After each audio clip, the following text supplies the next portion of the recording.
నమస్తే, welcome to I dream inside politics with కవిత.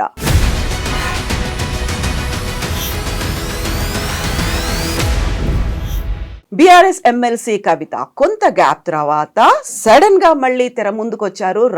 రావడమే చాలా ఉధృతంగా సివియర్ యాక్టివిటీతో చాలా బిజీగా మారిపోయారు. అయితే అంతే సడన్ గా కేటీఆర్ ఎందుకు వెకేషన్ కు వెళ్ళిపోయారు, అసలు ఏం జరుగుతోంది, చాలా క్యూరియాసిటీ నెలకొల్పుతున్నటువంటి అంశం ఇది. మనతో పాటుగా ఉన్నారు పొలిటికల్ అనలిస్ట్ వి ప్రకాష్ గారు. ప్రకాష్ గారు నమస్కారం. నమస్కారం. సో ఈ ఇద్దరు పర్సన్స్ బీఆర్ఎస్ లో చాలా కీలకమైనటువంటి పర్సన్స్, ఒకే ఫ్యామిలీ, ఏం జరుగుతుంది అసలు? అంటే క్యూరియాసిటీ ఉంటుంది మీడియాకి కానీ బయట ఉన్న వాళ్ళకి కానీ. ఎందుకంటే ఇద్దరు అప్కమింగ్, అంటే వాళ్ళు నెక్స్ట్ లెవెల్కి వెళ్ళాలనుకుంటున్న నాయకులు. సరే, కవిత గారి మీద ఒక ఆరోపణ వచ్చి ఆమె కొంతకాలం జైల్లో ఉండి వచ్చింది. కేటీఆర్ ఏమో కంటిన్యూస్గా మినిస్టర్గా ఉంటూ వచ్చాడు ఈ 10 ఏళ్ళు కూడా. సో ఇద్దరు సమఉజ్జీలుగా పోటీలో నిలవాలనుకుంటున్నారు. ముఖ్యమంత్రి పదవి మీద ఇద్దరికి ఆకాంక్ష ఉంటే ఉండొచ్చు. బయటికి వాళ్ళు ఎక్స్పోజ్ అయినా కాకపోయినా కేసీఆర్ తర్వాత ఆ బాధ్యతలు తీసుకోవాలనే ఆలోచన ఇద్దరికి ఉంటే ఉండొచ్చు. ఒక ఇంటర్వ్యూలో చూశాను నేను లాంగ్ బ్యాక్, మొదటి టర్మ్లో, కేసీఆర్ గారు మొదటి టర్మ్లో ఇంటర్వ్యూ చేసిన వ్యక్తి అడిగారు కేటీఆర్ని, ఒకవేళ మీ చెల్లె నీకు ముఖ్యమంత్రి పదవికి పోటీకి వస్తే ఎట్లా స్పందిస్తావని అడిగాను. అంటే ఆమెకు ప్రయారిటీ ఇస్తాను నేను, ఆమె అడిగింది ఏది కాదనలేదు కాబట్టి ఫస్ట్ ప్రయారిటీ ఆమెకే ఉంటుంది, నేను ఆమె విషయంలో మాత్రం ఆమెకే ప్రాధాన్యత ఇస్తా, ఆమెకి ఏది అడిగినా నేను కాదనను అన్నాడు. కాబట్టి డిస్ప్యూట్ ఆయన అన్నమాట మీద నిలబడితే మాత్రం నిజంగానే కవిత గారి ముఖ్యమంత్రి కావాలనే ఆకాంక్ష ఆమెకుంటే ఆయన అడ్డుదలుగుతాడని అయితే నేను అనుకోవట్లేదు. ఒకవేళ లోపల బాధ ఉంటే ఉండొచ్చు, ఎందుకంటే ఆయన ఈ 10 ఏళ్లలో ముఖ్యమంత్రి పదవి లేకపోయినా ముఖ్యమంత్రికి తక్కువ కాకుండా పరిపాలన చేశాడు. ఆయన తన డిపార్ట్మెంట్స్లనే కాకుండా ప్రతి డిపార్ట్మెంట్లో ఆయన జోక్యం చేసుకున్నాడు. ప్రతి మినిస్టర్ మీద తనకు ఒక ఆధిపత్యం ఉండేది. వాళ్ళు వచ్చి ఆయన్నే కలిసేవాళ్ళు, ఎందుకంటే ఎక్కువసార్లు ముఖ్యమంత్రిని కలిసే అవకాశం ఉండకపోయేది. కాబట్టి ఇనాగరేషన్స్ కూడా ముఖ్యమంత్రి గారు పోవాల్సిన వాటికి ఆయనే పోయేవాడు. ఇంటర్నేషనల్ మీటింగ్స్కు ఈవెంట్స్ కూడా ముఖ్యమంత్రి గారికి పిలిపిస్తే ఆయనే పోయేవాడు. కాబట్టి ముఖ్యమంత్రి కంటే తక్కువ ఏం చేయలేదు ఆయన. ఒక డిఫాక్టో చీఫ్ మినిస్టర్ అని చెప్పొచ్చు మనం. లాస్ట్ 10 ఇయర్స్ కంటే కూడా లాస్ట్ 5 ఇయర్స్ ఇంపార్టెంట్. అయితే కవిత గారు నిజంగానే ఆ పదవిని ఆశించి ఆమె ఆ స్థాయికి రైజ్ అయితే కనుక ఈ నెక్స్ట్ 4 ఇయర్స్లో, నెక్స్ట్ వచ్చే ఎలక్షన్స్లో ఇప్పుడున్న పరిస్థితి ప్రకారం బీఆర్ఎస్దే అగ్రగామి పాత్ర. బహుశా వాళ్ళు ఈ కాలపరిమితి దాటినాక టీఆర్ఎస్గా కూడా మార్చవచ్చు బీఆర్ఎస్ను. అక్కడ ఏంటంటే ఫ్రీజ్ చేస్తారు టైటిల్స్. ఒక పార్టీ తన పార్టీని వదులుకున్నప్పుడు వెంటనే వేరే వాళ్ళకి ఇవ్వకుండా ఫ్రీజ్ చేస్తారు. 3 ఇయర్స్ ఏమో ఉంటుంది. బహుశా కొద్ది రోజులలో ఆ మార్పు జరగవచ్చు, ఎందుకంటే జాతీయ రాజకీయాల మీద కేసీఆర్ గారు ఇంట్రెస్ట్ చూపెట్టట్లేదు. చూపెడితే కనుక మనం మహారాష్ట్ర అసెంబ్లీ ఎన్నికల్లో పోటీ చేసేవాడు. కాబట్టి మళ్ళీ టీఆర్ఎస్గా అది కన్వర్ట్ అయ్యే అవకాశం ఉంటుంది. అయితే ఆ 3 ఇయర్స్ 4 ఇయర్స్ ఏదైతే ఇప్పుడు జమిలీ ఎన్నికలు అయితే కనుక 3 ఇయర్స్కి ఎలక్షన్ వస్తుంది, లేదు యథావిధిగా రావాలంటే 4 ఇయర్స్ అవుతుంది. అప్పుడు వచ్చే ఎలక్షన్స్ నాటికి కవిత గారు కనుక ఆ స్థాయికి రైజ్ కావాలంటే ఆమె చాలా చేయాల్సి ఉంటుంది.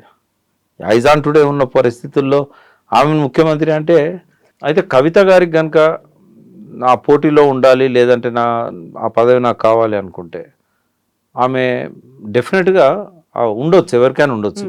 ఆ కుటుంబంలోని వాళ్ళకే కాదు, బయట ఉన్న వాళ్ళకు కూడా ఉండొచ్చు. ఇప్పుడు ఎవరికి ఉండదమ్మా ముఖ్యమంత్రి అవకాశం వస్తుంది అనుకుంటే మెయిన్ స్ట్రీమ్ పాలిటిక్స్లో ఉన్న ప్రతి ఒక్కరికి కూడా ఆ కోరిక ఉంటుంది. ఇప్పుడు రేవంత్ రెడ్డి ముఖ్యమంత్రి అయినప్పుడు మేమెందుకు కాకూడదని చెప్పి కాంగ్రెస్లోనే 4-5 తయారయ్యారు. ఇప్పుడు సీనియర్స్ కావచ్చు, జూనియర్స్ కావచ్చు, జగ్గారెడ్డి దగ్గర నుంచి ఉత్తమ్ కుమార్ రెడ్డి దాకా అందరికీ ఆ కోరిక ఉంది. టీఆర్ఎస్లో ఉండడంలో ఆశ్చర్యం లేదు. కాకపోతే టీఆర్ఎస్ ఉన్నంతకాలం ఆ కుటుంబం తప్ప బయట వాళ్ళకు ముఖ్యమంత్రి అయ్యే అవకాశం ఉండదు. కాబట్టి బయట వాళ్ళకు ఆ స్వప్నాలు ఏమి ఉండవు. అందులో ఉన్న వాళ్ళకు ఉంటే హరీష్ రావు గారికి ఉంటుంది, కేటీఆర్కి ఉంటుంది, కవితకు ఉంటుంది, ఇంకా సంతోష్ కూడా ఉండొచ్చు. ఆ కుటుంబం వరకే అది. ఎందుకంటే ప్రాంతీయ పార్టీ అన్నప్పుడు అది కుటుంబ పార్టీగానే ఉంటుంది. మనకి ఇష్టం ఉన్నా లేకున్నా, ఎవరు అన్నా కాదన్నా కుటుంబం యొక్క ఆధిపత్యం అనేది ఉంటుంది. అందులో ముఖ్యమంత్రి స్థానం అనేది ఖచ్చితంగా వాళ్ళు డిసైడ్ చేయాల్సిందే. అందరికంటే ఒక కేసీఆర్ గారి చేతిలోనే ఉంటుంది ఆ పదవి. తను ఉంచుకోవాలన్నా ఎవరికన్నా ఇవ్వాలన్నా తన తని అయితే 2 సార్లు టీఆర్ఎస్ పార్టీ ప్రభుత్వంలోకి వచ్చిన తర్వాత సెకండ్ టర్మ్ చాలా సివియర్గా వినిపించింది. నెక్స్ట్ సీఎం కేటీఆర్ అనేది అది మంత్రివర్గం నుంచి స్టార్ట్ అయింది. ఎమ్మెల్యేలు, ఎంపీలు, మంత్రులు అందరూ పదే పదే అదే మాట చెప్తూ వచ్చినప్పటికీ చివరిలో మా ముఖ్యమంత్రి కేసీఆర్ఏ అనే మాట ఇప్పుడు కూడా మళ్ళీ పదే పదే చెప్తున్నప్పుడు వచ్చే ఎన్నికల్లో కేసీఆర్ఏ ముఖ్యమంత్రి కాబోతున్నారని కేటీఆర్ కూడా చెప్తున్నప్పుడు ఎందుకని మళ్ళీ సడన్ గా ఈ పేర్లు అంటే పాపపోతున్నాయి? ఆమె నేనైతే ఇప్పుడు అనుకుంటున్నది ఏంటంటే ముఖ్యమంత్రి కావాలనే ఆకాంక్షతోనో ఆ లక్ష్యం కోసమో ఇప్పుడు ఆమె బయటికి రావడం కానీ కార్యక్రమాలు చేయడం కానీ లేదు. ఉమ్, ఆమె ఏంటంటే జైలు పోయే ముందు బీసీల ఒక ఎజెండా తీసుకొని పనిచేస్తూ ఉండే. ఉమ్, దాదాపు చాలా మీటింగ్స్ పెట్టింది. నేనే ఒక 3 మీటింగ్స్ అటెండ్ అయ్యాను. ఆమె ఏంటంటే జ్యోతిబా పూలే విగ్రహం ఉండాలి అనేది ఆ విగ్రహం పెట్టే లక్ష్యంతోనే ఆమె బీసీలు అందరినీ ఒకటి చేశారు. దాదాపుగా ఒక 50-60 కులాల వాళ్ళు ఆ మీటింగ్స్లలో పార్టిసిపేట్ చేశారు. అంటే టీఆర్ఎస్ పార్టీ వాళ్ళే కాదు, ఉమ్, కుల సంఘాల నాయకులు. కవిత గారికి లోపల ఆకాంక్ష ఉంటే ఉండొచ్చు, ఉమ్, కానీ ఆమె ఇప్పుడు తీసుకున్న ఎజెండా బీసీలది. ఆమె బయటికి రావడమే. ఇప్పుడు జైలు నుంచి వచ్చాక ఒక 3 నెలలు విశ్రాంతి తీసుకొని ఆరోగ్యం కూడా కొంత కుదుటపడ్డ తర్వాత మళ్ళీ ఆమె మెయిన్ స్ట్రీమ్లోకి రావడానికి ఎంచుకున్న అస్త్రం ఏదైతే ఉన్నదో బీసీల లోకల్ బాడీస్ ఇప్పుడు ఎలక్షన్ వస్తున్నాయి కాబట్టి ఆ రిజర్వేషన్స్ అనేది ఆమె తీసుకున్నది. అయితే నేను ఆమెను అప్రిషియేట్ చేస్తా. నేను మా బీసీ సోదరులందరికీ కూడా మీ ద్వారా నేను చెప్తున్నది కూడా ఏంటంటే బీసీల ఎజెండాను కవిత తీసుకోవడం అనేది దాన్ని తప్పు పట్టాల్సిన అవసరం లేదు. ఇక్కడ నేను చాలాసార్లు మీడియాలో దాదాపు 10 ఏళ్ళ నుంచి చెప్తున్నా, సూర్యుడిని చూపెడితే వేలును చూడొద్దు అని చెప్తున్నాను నేను. అవును. సూర్యుడు ఏంటంటే ఇష్యూ, ఒక ఇష్యూ మీద ఎవరు కలిసి వచ్చినా కలుపుకోపోవాలి. ఇంకా ఇక్కడ ఏంటంటే బీసీలలో ఉన్న అనైక్యత, ఇది స్వాతంత్రం వచ్చిన కాదు చూస్తూనే ఉన్నాం. ఏ కులంలో కూడా ఐక్యత లేదు. ఉమ్, నేను ఒక బీసీ బిడ్డగా చెప్తున్నా. మొట్టమొదటిసారి ఒక 300 కాపులలో, నేను 300 కాపు సామాజిక వర్గం కాబట్టి ఈ కులంలోనున్న ఒక ఐక్యత తీసుకొద్దామని చెప్పి రవిచంద్ర గారి నాయకత్వాన, ఉద్దిరాజు రవిచంద్ర ఇప్పుడు రాజ్యసభ మెంబర్, అంటే గంగుల కమలాకర్ గారు మినిస్టర్ ఉండేవారు, బీసీ వెల్ఫేర్ మినిస్టర్.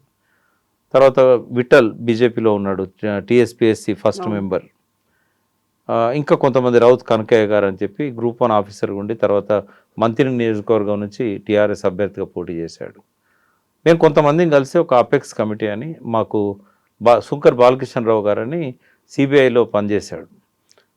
ఇంకా వివిధ పార్టీలలో ఉన్న వాళ్ళు, ఇంకా కొంతమంది ఈ 300 కాపుల్లో ఉన్న శాసనసభ్యులు కావచ్చు, ఉన్నత స్థానంలో ఉన్న కేశవరావు లాంటి వాళ్ళు కావచ్చు, అందరి సహకారంతో వివిధ పార్టీల్లో ఉన్న బీజేపీలో ఉన్న మీసాల చంద్రయ్య లాంటి వాళ్ళు, ఇట్లా అందరినీ సమీకరించి జిల్లా నాయకులను వీళ్ళందరినీ కూడా పిలిచి ఒక ఎఫర్ట్ పెట్టాం. అంటే ఎందుకు చెప్తున్నాను ఇంత వివరంగా అంటే బీసీలో కులాలలో ఉన్న అనైక్యతను పోగొట్టడానికి ఒక ఎఫర్ట్ అనేది 300 కాపు కమ్యూనిటీ చేసింది. ఆ ఎఫర్ట్ ఇప్పుడు కొంత సత్ఫలితాలను ఇస్తున్నది. సో మేము ఈ ఈ లోపాన్ని గమనించి అందరిని ఒకటి చేయాలనే తలంపుతోని ప్రధాన సంఘాలైన పుట్టం పురుషోత్తమరావు గారు కానీ, అట్లాగే దేవయ్య గారు, కొండ దేవయ్య గారు, అట్లనే కాచిగూడ సంఘం, వీళ్ళందరినీ ఒక కట్టడి మీద తేవడానికి ప్రయత్నం చేసినాం. చాలా వరకు సక్సెస్ అయినాం. ఇవాళ 300 కాపుల్లో ఒక ఐక్యత అనేది కనబడతా ఉన్నది. ఏంటంటే ఎవరి బాధ్యతలు వాళ్ళు నిర్వహిస్తున్నారు. రాష్ట్ర అధ్యక్షుడుగా కొండ దేవయ్య గారు, అపెక్స్ కమిటీ కన్వీనర్గా పురుషోత్తమ గారు, అట్లా కాచిగూడ సంఘం ప్రెసిడెంటు, ఇట్లా ఎవరి కార్యక్రమాలు వెంకటేశ్వరరావు గారు, మణికొండ వెంకటేశ్వరరావు గారు సమర్థవంతంగా వాళ్ళ పాత్ర నిర్వహిస్తూ కలిసి పనిచేస్తున్నారు. అంటే జయశంకర్ గారు ఎప్పుడు చెప్పేవారు, తెలంగాణ ఉద్యమంలో దేవేందర్ గౌడ్ వచ్చిన తర్వాత, ఇంకా కొన్ని సంఘాలు వచ్చిన తర్వాత, మీరు ఒక్క వేదిక మీద ఒక పార్టీగా కలిసి పనిచేయకపోయినా కూడా, వేర్వేరు పార్టీలుగా వేర్వేరు సంఘాలుగా ఉన్నా కూడా సమాంతరంగా ఒక లక్ష్యం కోసం కలిసి పనిచేయాలి అన్నారు. ఇవాళ కాపులలో కానీ ఇతర సంఘాలలో కానీ కావాల్సింది అదే. సో 300 కాపులలో ఆ ప్రయత్నం సఫలీకృతమైంది. ఒక ట్రస్ట్ పెట్టినప్పుడు అన్ని సంఘాల వాళ్ళని ట్రస్ట్లో పెట్టడం జరిగింది. అపెక్స్ కమిటీ అన్ని ముఖ్యమైన వింగ్స్ నుంచి అందులో మెంబర్స్గా ఇంటలెక్చువల్స్ని కానీ తీసుకోవడం జరిగింది. ఇదే ఎఫర్ట్ కనుక అన్ని కులాల వాళ్ళు పెట్టినట్టయితే అన్ని దిక్కులో కూడా సత్ఫలితాలు వస్తాయి. అయితే అది జరగడం లేదు అన్ని కులాలలో. సో ఇవాళ కేస్ స్టడీగా 300 కాపులది ఏదైతుందో అది మిగతా ప్రధాన కులాలు కూడా తీసుకోవాల్సిన అవసరం ఉన్నది. ఇక్కడ కవిత గారు ఎందుకు సక్సెస్ అవుతున్నారు, మిగతా కులాలు ఎందుకు ఐక్యం చేయడంలో విఫలమవుతున్నాయంటే ఏ కులానికి ఆ కులానికి ఒక పెద్దరికం ఉంటుంది. ఇప్పుడు బీసీలల్లో 100కు పైన ఉన్నాయి కులాలు. అందులో ప్రధాన కులాలు దాదాపుగా 60% 70% జనాభా కేవలం 5 కులాలలో ఉన్నది. మున్నూరు కాపులతో పాటుగా ముదిరాజులు, పద్మశాలీలు, గొల్ల కుర్మలు, యాదవులు అంటాం మనం, గౌడ్స్. ఈ 5 కులాలలో ఉన్న బీసీ జనాభా తర్వాత దాదాపుగా ఒక 60-70% ఉంటుంది. ఇక చాలా చిన్న కులాలు ఉన్నాయి, ఎంబీసీలు ఉన్నారు, ఓ 17 కులాలతో ఎంబీసీలు ఉన్నారు. వీళ్ళందరూ కూడా ఎన్నడూ కూడా రాజకీయాలలో లేని వాళ్ళు, రాజకీయ చైతన్యం అంతంత మాత్రంగా ఉన్నవాళ్ళు. అక్షరాస్యత కూడా వాళ్ళలో తక్కువగా ఉంటుంది. చాలా బీసీ కులాలు ఏంటంటే వృత్తి కులాలు కాబట్టి వాళ్ళు వృత్తి మీద ఉన్న ధ్యాస ఈ చదువులు ఇంగ్లీష్ చదువుల మీద ఉండదు. ఒకవేళ చిన్నప్పుడు స్కూల్లో పోయినా కూడా 10th వరకే డ్రాప్ అవుట్స్ అవుతారు. అయితే ఈ బీసీలు అందరూ ఒక వేదిక మీదకి రావడం అనేది సాధ్యం కావడం లేదు. బీసీ కృష్ణయ్య గారు బీసీ విద్యార్థి సంఘం నుంచి మొదలుపెట్టి బీసీ సంక్షేమ సంఘం ఈ రోజు వరకు గత 45 సంవత్సరాలుగా బీసీల కాజ్ కోసం పనిచేస్తున్న గొప్ప నాయకుడు. ఇప్పుడు జాజుల శ్రీనివాస్ గౌడ్ కానీ ఇంకా కొంతమంది నాయకులు ఉన్నారు, ఎర్ర సత్యనారాయణ గారు. వీళ్ళందరూ కూడా ఎంత ప్రయత్నం చేసినా కూడా అన్ని కులాలు ఒక్క వేదిక మీదకి రావడం లేదు. ఇవాళ రిటైర్డ్ ఐఏఎస్ ఆఫీసర్ చిరంజీవులు గారు కూడా ఈ బీసీల లక్ష్యం కోసం ఆయన ఆ డిమాండ్స్ తీసుకొని ఎడ్యుకేట్ చేస్తున్నారు, చాలా కష్టపడుతున్నారు, చాలా ప్రాంతాలు తిరుగుతున్నారు. బీసీలలో సోయి వచ్చిన మాట వాస్తవం, చైతన్యం పెరిగిన మాట వాస్తవం. కానీ ఒక్క సంఘం వాళ్ళు ఒక్క నాయకుడో పిలిస్తే అన్ని సంఘాల వాళ్ళు ఒక్క దగ్గరకు వచ్చే పరిస్థితి కనబడతలేదు. అంత టవరింగ్ పర్సనాలిటీ ఉన్న లీడర్స్ కూడా మనకు కనబడరు. సరే, మంత్రులుగా కొంతమందికి అవకాశాలు వచ్చినాయి, అగ్రశ్రేణి నాయకులుగా రాజ్యసభ సభ్యులుగా కొంతమందికి అవకాశాలు వచ్చినాయి. కానీ వాళ్ళు పిలిచినా కూడా అన్ని కుల సంఘాల నాయకులు రావడం లేదు. ప్రకాష్ గారు, ఇప్పుడు మీరు ఒక మాట అన్నారు, బీసీ కులాల్లో ఐక్యత లేకుండా పోయింది అని. వాళ్ళలోనే అంత ఐక్యత లేనప్పుడు ఒక కవిత, ఉన్నత కులానికి చెందినటువంటి కవిత, ఇంతమందిని ఎలా ఏకం చేయగలదు? ఆ నమ్మకం బీసీల్లో కలుగుతుందా? ఆమె పిలిస్తే 30 కులాలకు చెందినటువంటి ప్రతినిధులు హాజరయ్యారు అనుకున్నప్పుడు తనని ఎందుకు అంతలా నమ్ముతున్నారు? ఇవాళ కవిత గారు పిలిస్తే ఎందుకు వస్తున్నారు? ఇవాళ ఆమె సరే మధ్యలో భారత జాగృతి అన్నా కూడా ఇవాళ మళ్ళీ రివైవ్ చేసే క్రమంలో తెలంగాణ జాగృతిని ఆమె యాక్టివేట్ చేశారు. కవిత గారికి తెలంగాణ ఉద్యమంలో ఒక ప్రత్యేకమైన పాత్ర ఉంది. ఆమె రావడమే ఒక పార్టీ తరఫున కాకుండా సబ్బండ వర్గాలను ఇన్వాల్వ్ చేస్తూ తెలంగాణ జాగృతి రూపంలో ఆమె రాజకీయ రంగ ప్రవేశం చేశారు. తెలంగాణ జాగృతి అనేది అందరూ ఓన్ చేసుకున్నారు. మెయిన్గా బతుకమ్మ పండుగే ఒక శ్రామిక వర్గాల పండుగ. బతుకమ్మను ఆడేవాళ్ళు కానీ, బతుకమ్మలో ఆ పూలు పేర్చడం దగ్గర నుంచి, పూల సేకరణ దగ్గర నుంచి, బతుకమ్మ సెలబ్రేట్ చేసుకునే కాడ కూడా మనకు సబ్బండ వర్గాల వాళ్ళు కనబడతారు. అక్కడ దొరల కంటే కూడా ఎక్కువగా మనకు ఈ బీద బిక్కి, అందులో బహుజన కులాలు, దళిత కులాలు వాళ్ళ పద్ధతిలో బతుకమ్మను సెలబ్రేట్ చేసుకుంటారు. అక్కడ వచ్చి ఆడే కోలాట మాటలు కానీ, సద్దుల పలహారాలు పంచుకోవడం కానీ, ఇదంతా కూడా ఏంటంటే శ్రామిక వర్గాల ఆ సంస్కృతిలో భాగంగానే బతుకమ్మ అనేది వచ్చింది. సో అక్కడ పాడుకునే పాటలు కూడా ఆ శ్రమకు సంబంధించిన పాటలు ఉంటాయి. అయితే ఆ బతుకమ్మను సబ్బండ వర్గాలను ఇన్వాల్వ్ చేసే విధంగా ఒక ఉద్యమ ప్రతీకగా మార్చింది కవిత. సో కవిత గారికి ఈ సాంఘిక ఉద్యమాలతో ఉన్న సంబంధం అది ఒకటే కాదు, ఆమె బీసీల ఉద్యమం చేపట్టాలనే ఆలోచన రావడానికి బీజం ఎక్కడ అంటే, మన అరెస్ట్ కావడానికంటే ముందు, అంతకంటే తెలంగాణ రాష్ట్ర సమితి, భారత రాష్ట్ర సమితి పరిపాలన ఇక్కడ జరుగుతున్నప్పుడే ఆమె జంతర్ మంతర్ దగ్గర మహిళా బిల్లు గురించి ఆమె ప్రయత్నం చేశారు. అంటే పార్లమెంట్లో మహిళా బిల్లు పెట్టించి మహిళలకు కూడా చట్టసభలలో ప్రాధాన్యత కల్పించాలని చెప్పి ఆమె అన్ని రాష్ట్రాలు తిరిగారు, అన్ని రాష్ట్రాల్లో మహిళా నాయకురాలను కలిశారు. అప్పుడు ఒక డిమాండ్ వచ్చింది. ఇంతకుముందు కూడా పార్లమెంట్లో లాలూ ప్రసాద్ కానీ, ములాయం సింగ్ లాంటి వాళ్ళు కానీ మహిళా దీనిలో కూడా బీసీలకు వాటా ఉండాలి, అంటే మహిళా రిజర్వేషన్లలో కూడా బీసీల వాటా బీసీలకు ఉండాలి. అది మొదటిసారిగా కవిత గారి దృష్టికి వచ్చినప్పుడు ఆమె ఆ ఎజెండాలో దాన్ని తీసుకున్నారు. ఆ తర్వాత క్రమంలో బీసీలకు ఆరాధ్యుడైన జ్యోతిబా పులే విగ్రహాన్ని పెట్టాలి అసెంబ్లీలో అన్నారు. అంతకుముందు అంబేద్కర్ విగ్రహం కోసం ఆమె కొట్లాడింది, అది సాధ్యమయ్యేటట్టు చేయగలిగింది. సో ఇప్పుడు ఆమె జ్యోతిబా పులే విగ్రహం కోసం ప్రయత్నం చేస్తున్నారు. ఆ తర్వాత జైలు నుంచి వచ్చాక స్థానిక సంస్థల్లో రిజర్వేషన్స్ పెంచాలి బీసీలకు, గతంలో ఉండే తగ్గించడం జరిగింది. సరే రకరకాల కారణాలు ఉన్నాయి దానికి. సో ఇప్పుడు మళ్ళీ బీసీల రిజర్వేషన్లు పెంచాలి. ఈ కులగణన ఏదైతే జరుగుతున్నదో సామాజిక ఆర్థిక సర్వే, ఆ సర్వేలో భాగంగా ఈ సామాజిక ఆర్థిక సర్వే ఏదైతే జరుగుతున్నదో రేవంత్ రెడ్డి ప్రభుత్వం మొదలుపెట్టిందో, ఈ సర్వే ఆషామాషిగా జరగకూడదు, ఆధారబాధరగా జరపకూడదు. మనకు దాన్ని ఆర్డర్ ఇచ్చినప్పుడే వాళ్ళకి 1 మంత్ టైంలో రిపోర్ట్ ఇవ్వమని అన్నారు. ఎట్లా సాధ్యమవుతుంది అది? ఇప్పటివరకు సర్వేనే కనీసం 50% కాలేదు. అది ఎప్పుడు వాళ్ళు సర్వే రిపోర్ట్ ఇవ్వాలి, ఎప్పుడు దాన్ని అనలైజ్ చేయాలి, 4 లక్షల ఫారాలు అనలైజ్ చేయాలంటే అది చాలా సమయం పడుతుంది. పోనీ ఇంటికి ఒక్కటి తీసుకున్నా కూడా దాదాపుగా 1,10,00,000 కుటుంబాలు తెలంగాణలో ఉన్నాయి. ఇప్పటివరకు 50% కూడా కాలేదు. ఇప్పుడు ఆల్రెడీ డేటు అయిపోయింది.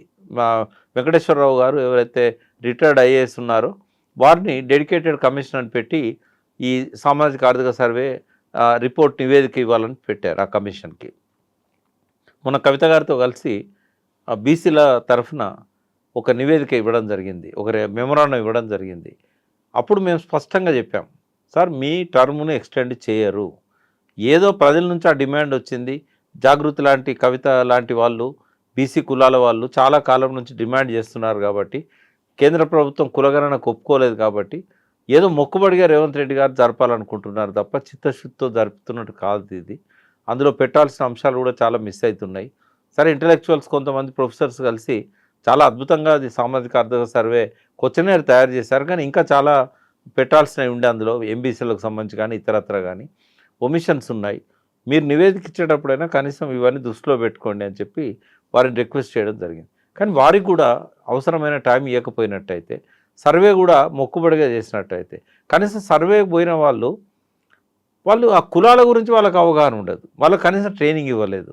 ఇప్పుడు మున్నూరు కాపులలోనే చాలా రకాల ఉపకులాలు ఉన్నాయి, హజారీస్ అంటారు, ఎల్లాపులు అంటారు, ఇట్లాంటివి చాలా ఉన్నాయి. అట్లా రకరకాలుగా వేరువేరు కులాలలో వాళ్ళకి సపరేట్ నంబర్ కూడా ఇచ్చారు. ఈ బీసీ ఏ గ్రూప్లో ఎల్లాపులు ఉంటారు, బీసీ డి గ్రూప్లో మున్నూరు కాపులు ఉంటారు. వాళ్ళు ఏది చెప్తారు, కాపులు అని అంటే కాపుల మూడాటి కాపులు ఉంటారు, గుడాటి కాపులు ఉంటారు, ఆంధ్ర కాపులు ఉంటారు. ఒక అవగాహన లేని వాళ్ళను సర్వేకి పంపిస్తున్నారు. సో ఇటువంటి అన్నీ కూడా లోపాలను సవరించుకోవాలి. మీరు రిపోర్ట్ రాసేటప్పుడు చాలా జాగ్రత్తగా సిఫార్సులు చేయండి అని చెప్పి కవిత గారు వెంకటేశ్వరరావు గారిని రిక్వెస్ట్ చేయడం జరిగింది. వారు కూడా సానుకూలంగా స్పందించారు. అంటే ఇది ఆషామాషిగా నడుస్తున్న వ్యవహారం లాగానే ఉంది తప్ప రేవంత్ రెడ్డి ప్రభుత్వం ఇచ్చిన ఇన్స్ట్రక్షన్లు చూసినట్టయితే నెల రోజుల్లో నివేదిక ఇవ్వడం సాధ్యం కాదు. నెల రోజుల తర్వాత ఇమీడియట్గా ఎలక్షన్స్ పెట్టాలని ఒక నిర్ణయం తీసుకున్నారు. జనవరిలోనే ఎలక్షన్స్ కోసం నోటిఫికేషన్స్ ఇష్యూ అయ్యే అవకాశం ఉంది. అంటే బీసీల వాయిస్ ఎంత వచ్చినా ఏమాత్రం పట్టించుకోవడం లేదు ప్రభుత్వం. సో కవిత లాంటి అంటే ఆమెకున్న ఇమేజ్ ఏంటంటే తెలంగాణలో తను పిలిస్తే ఎవరైనా వస్తారు. సో నేను మొన్న ప్రత్యక్షంగా చూశాను, వాళ్ళ ఇంటికి పోయినప్పుడు ఆ హాల్లో గ్యాదర్ అయిన కమ్యూనిటీస్ చూస్తే దాదాపు 30-35 కులాల ప్రతినిధులు ఆ చిన్న హాల్లోనే మనకు కనబడ్డారు. అంటే రాజకీయాలకు అతీతంగా కుల సంఘాల నాయకులను ఇన్వాల్వ్ చేయడం అనేది ఆమె చేస్తున్న ఒక గొప్ప పని. అది బీసీ నాయకులతో సాధ్యం కానిది, ఇప్పటివరకు కాలేదు కూడా. కాబట్టి ఆమె చేస్తున్న ఉద్యమానికి అది కృష్ణయ్య గారు కానీ, శ్రీనివాస్ గౌడ్ గారు కానీ, మేం కానీ, ప్రతి కులం కూడా ఆమె ఇచ్చిన ఆ ఇనిషియేషన్ని ముందుకు తీసుకెళ్లాల్సిన బాధ్యత మా అందరి మీద ఉంటుంది. అంటే ఆమె బీసీలను ఆర్గనైజ్ చేసినంత మాత్రాన ఆమె బీసీ లీడర్ కాకపోయినా కూడా ఒక ఇష్యూ బేస్డ్ స్ట్రగుల్ చేస్తున్నప్పుడు ఎవరినైనా మనం కలుపుకపోవాలి, ఎవరి నాయకత్వం వహించినా మన ఫోకస్ ఇష్యూ మీద ఉండాలి, ఆ వ్యక్తి మీద కాదు. నాయకులు ఏం చేస్తారంటే ప్రజలను సంఘటితం చేయడానికి, ముందుకు నడిపించడానికి ఒక ప్రయత్నం చేస్తారు. ఇవాళ బీసీ ఉద్యమాన్ని ఆమె భుజాల మీద వేసుకున్నా కూడా ఆమె బీసీ నాయకురాలు అనరు, ఆ క్రెడిట్ బీసీ ఉద్యమానికి వస్తుంది. కాబట్టి ఎవరు కూడా ఆ కారణంతో కవితను పక్క పెట్టడం కానీ, ఆమె మీద విమర్శలు చేయడం కానీ తగదు. మనం ఉపయోగించుకోవాలి ఆమె నాయకత్వ లక్షణాలను, దానివల్ల కలిసి వస్తున్న ఈ సంఘాలను, ఈ ఉద్యమాన్ని ఇష్యూ బేస్డ్ స్ట్రగుల్గా చూడాలి తప్ప ఇదేదో ఆమె బీసీ నాయకత్వాన్ని హైజాక్ చేయడానికి ఏదో ప్రయత్నం చేస్తున్నదనో, లేకుంటే మనం చేతగాని వాళ్ళమా, మనం చేసుకోలేమా అంటే వాస్తవ పరిస్థితిని గమనించి ఆమెకు మద్దతు ఇవ్వాలని నేను కోరుతున్నా. నన్ను విమర్శిస్తే విమర్శించవచ్చు, బట్ మనకు చేత కాదు అన్న వాళ్ళని కూడా నేను ఒకటి అడుగుతున్నా, మనకు చేతనైతే ఎందుకు అన్ని కులాలను ఒక ఎజెండా మీద తీసుకురాలేకపోతున్నాం? కాబట్టి చేసే వాళ్ళని చేయనిద్దాం. వాయిస్ లేని బీసీలకు ఒక వాయిస్ ఇస్తున్న వాళ్ళు ఏ కులం వాళ్ళైనా కూడా వాళ్ళని కులం తరఫున చూడకూడదు. ఇవాళ తెలంగాణ ఉద్యమంలో ముఖ్య పాత్ర వహించిన వాళ్ళని ఎవరిని కూడా కులం పేరుతో చూడాల్సిన అవసరం లేదు. ఎందుకంటే కులం అనేది ఉంటుంది, కులం అనేది రియాలిటీ. కులంలో ఐక్యత కావాలి, కులంలో ఎడ్యుకేషన్ కావాలి. ఆ కులం వాళ్ళ హక్కుల కోసం పోరాడేటప్పుడు ఆ కుల సభ్యులందరూ కూడా ముందుండాలి. కానీ ఒక ఇష్యూ తీసుకున్నప్పుడు, బీసీలు అందరికి సంబంధించిన ఇష్యూ తీసుకున్నప్పుడు ఏ కులం వాళ్ళు వచ్చి మద్దతు ఇచ్చినా కూడా మనం దాన్ని తీసుకోవాలి తప్ప రిఫ్యూజ్ చేయాల్సిన అవసరం లేదు. విమర్శలు ఉంటూనే ఉంటాయి, కానీ సమస్య పరిష్కారం అనేది ఇంపార్టెంట్ అనే విషయాన్ని బీసీలు గమనించాలి. ఇవాళ భారత జాగృతిని మళ్ళీ తెలంగాణ జాగృతిగా మలచాలనే అందరూ కోరుతున్నారు. వాస్తవంగా ఇంతకుముందు తెలంగాణ జాగృతి పేరు మీద ఉన్నది కాబట్టి ప్రజలల్లో అదే గుర్తింపు ఉన్నది. మధ్యలో భారత జాగృతి అని పెట్టినా ఎవరి మీద పట్టించుకోలే. భారత జాగృతి పెట్టిన తర్వాత ఒక మహిళా బిల్లుకు సంబంధించిన అంశం తప్ప ఇతర అంశాలు ఏమీ తీసుకున్నట్టు కనబడదు. బట్ ఇప్పుడు ఏంటంటే తెలంగాణ జాగృతి యొక్క అవసరం 2007లో బతుకమ్మను ఒక ప్రతీక, ఉద్యమ ప్రతీకగా మలిచినప్పుడు ఎంత అవసరం ఉందో ఇవాళ తెలంగాణ జాగృతి పేరుతోని తెలంగాణలో సామాజిక అంశాలను, ప్రజల సమస్యలను తీసుకొని వాళ్ళని ఎడ్యుకేట్ చేస్తూ ప్రభుత్వం మెడలు వంచే విధంగా ప్రజలను సమీకరించాల్సిన అవసరం ఉన్నది. రాజకీయ పార్టీలకు ఉండే లక్ష్యాలు వేరు, జాగృతి లాంటి సంస్థకు ఉండాల్సిన లక్ష్యాలు వేరు. నేను కవిత గారిని కూడా రిక్వెస్ట్ చేసింది ఏంటంటే, మీరు ఈ రాజకీయ పోరాటాలలో కంటే కూడా ఈ సామాజిక సమస్యల మీద మీరు పోరాటం చేసినట్టయితే ప్రజలు మిమ్మల్ని నెత్తికెత్తుకుంటారు, భుజాల మీద మోస్తారు.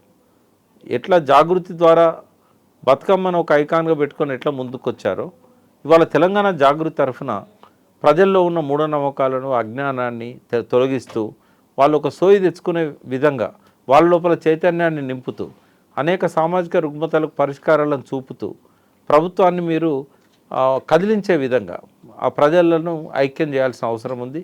అది కుల సమస్య కావచ్చు, కులానికి సంబంధించిన ఇతర సమస్యలు కావచ్చు, సామాజిక సమస్యలు కావచ్చు. ఈ ప్రజల్లో చైతన్యాన్ని నింపే విధంగా తెలంగాణ జాగృతి లాంటి సంస్థలు పనిచేయాలని జయశంకర్ గారు కూడా కోరుకున్నారు. సాంస్కృతిక ఉద్యమంగా ఉండాలి. సంస్కృతి అన్నప్పుడు సామాజిక, ఆర్థిక, రాజకీయ పరిస్థితులన్నీ కూడా ఆ సాంస్కృతికం అనే పదం లోపలనే ఇమిడి ఉంటాయి. కాబట్టి తెలంగాణ జాగృతి నిర్వహించాల్సిన పాత్ర అది, పోషించాల్సిన పాత్ర అది. కేవలం తెలంగాణ జాగృతి తరఫున కార్యక్రమాలు చేస్తూ ముందుకొచ్చినంత మాత్రాన ఆమె ఏదో ముఖ్యమంత్రి పోటీలో ఉన్నదని అనుకోవాల్సిన అవసరం లేదు.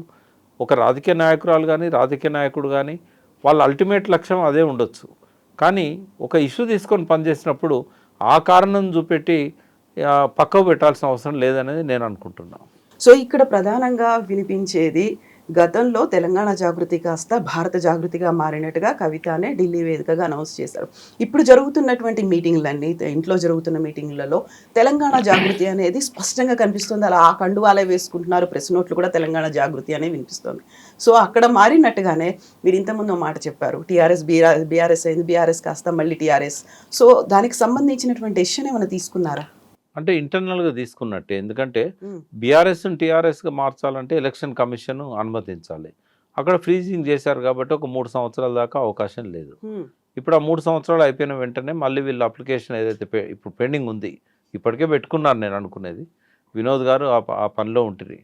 ఆయనే అన్నాడు నాతో, కొద్దిగా ఫ్రీజింగ్ టైం ఉంటే తర్వాత మారుస్తారు.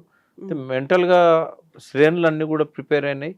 కేసీఆర్ గారు కూడా ఆ ఫీడ్బ్యాక్ కూడా కేసీఆర్ గారు చేరింది. ఎందుకంటే కేటీఆర్ గారు, హరీష్ రావు గారు జిల్లాల వారి సమీక్షలు చేసినప్పుడు అది యునానిమస్గా వచ్చిన డిమాండ్ అది. అయితే నేనే అప్పుడు అపోజ్ చేశాను. ఎందుకంటే దేశవ్యాప్తంగా ఈ పార్టీ ఎదగాలని కేసీఆర్ కోరుకున్నారు. కాబట్టి తాత్కాలికంగా వచ్చిన ఈ ఓటమికి తన లక్ష్యాన్ని వదులుకోవాల్సిన అవసరం లేదు. తెలంగాణ మీద ప్రత్యేకమైన దృష్టి పెడుతూనే ఈ భారతదేశ వ్యాప్తంగా ఈ పార్టీని జాతీయ పార్టీగా బలోపేతం చేయాలి. తెలంగాణలో ఓటమి వచ్చినంత మాత్రాన మహారాష్ట్ర ఎన్నికల్లో పోటీ చేయొద్దని ఎందుకు అనుకోవాలి? ఈ విషయాలన్నీ నేనే చెప్పాను. బట్ నేను అనుకున్న పద్ధతిలో కేసీఆర్ గారు స్పందించలేదు, దాన్ని పక్కకు పెట్టారు. కాబట్టి తెలంగాణ జాగృతి ఎట్లయితే అవుతుందో దానికి ఎవరు పర్మిషన్ అక్కర్లేదు. కవిత గారు రిజిస్ట్రేషన్ రద్దు చేయలే కదా, కానీ కేసీఆర్ గారు రిజిస్ట్రేషన్ రద్దు చేశారు. కాబట్టి తెలంగాణ రాష్ట్ర సమితి అవుతుంది. నాకు తెలిసి లోకల్ బాడీస్ ఎలక్షన్స్ అయిన తర్వాత నెక్స్ట్ వచ్చే ఏ ఉప ఎన్నికలైనా టీఆర్ఎస్ తరఫునే పోటీ చేయాల్సి వస్తుంది. గుర్తు అదే ఉన్నది, పేరు కూడా అదే అవుతుంది. కండువాలన్నీ మారిపోతాయి, జెండాలన్నీ మారిపోతాయి. ఈ జాగృతికి అయితే ఏ పర్మిషన్లు అక్కర్లేదు కాబట్టి ఆమె తెలంగాణ జాగృతి పేరుతోనే ప్రజల మనసుల్లో అది ఒక ముద్ర ఉంది కాబట్టి అది డిసిషన్ మనసులల్లో అందరికీ ఎప్పుడో అయిపోయింది. మనకిప్పుడు కండువాలలో కావాలంతే. యా సో కార్యాచరణ కూడా కార్యాచరణ యా అంటే ఆమె మళ్ళీ బ్యాక్ టు 2007 అమ్మ. కవిత గారితో నేను 2 సార్లు కలిశాను. ఆమె మళ్ళీ బ్యాక్ టు 2007కి వెళ్ళిపోతున్నది. సామాజిక సమస్యల మీద పనిచేయాలనే లక్ష్యం కోసమే ఉన్నది తప్ప ఈ రిజర్వేషన్స్ అయిపోయిన తర్వాత బీసీలది మళ్ళీ జ్యోతిబా పూలే విగ్రహం అది పెట్టడము, ఇంకా ఇతర సమస్యలు బీసీలకు చాలా ఉన్నాయి. వృత్తుల ఆధునీకరణ కావచ్చు, ఇట్లాంటివన్నీ ఆమె తీసుకునే అవకాశం ఉంది. అంటే కేవలం బీసీల కోసమే కాకుండా సామాజిక సమస్యల్లో భాగంగా బీసీల సమస్య తీసుకుంటుంది. ఆమె లోపల డైనమిజాన్ని నేను చూశాను. ఆమె ఖర్చు పెట్టుకోగలుగుతుంది, అందరితో మంచిగా మాట్లాడుతుంది, ప్రతి ఒక్క కార్యకర్తను కూడా పిలిచి మాట్లాడుతుంది. ఆమెకు అవేం లేవు, ఇతరులకున్న అహంభావాలు అహంకారాలు ఇట్లాంటివి ఏం కనబడవు. ఆమె ప్రతి ఒక్కరితో ప్రేమగా మాట్లాడుతుంది. లీడర్షిప్ లక్షణాలు ఉన్నాయి. తను ఒక్కతిగా నిలబడి పోరాడగలుగుతాననే ఒక ఆత్మవిశ్వాసం ఆమె లోపల ఉన్నది. తర్వాత ఇంటలెక్చువల్స్ను కూడా ఆమె సమీకరించుకోగలుగుతుంది, థింక్ ట్యాంక్ లాంటి వాళ్ళను. కాబట్టి ఆమె సక్సెస్ అవుతుందని నేను అనుకుంటున్నాను. ఎస్ ప్రకాష్ గారు, థ్యాంక్ యూ సో మచ్ అండి. Thank you.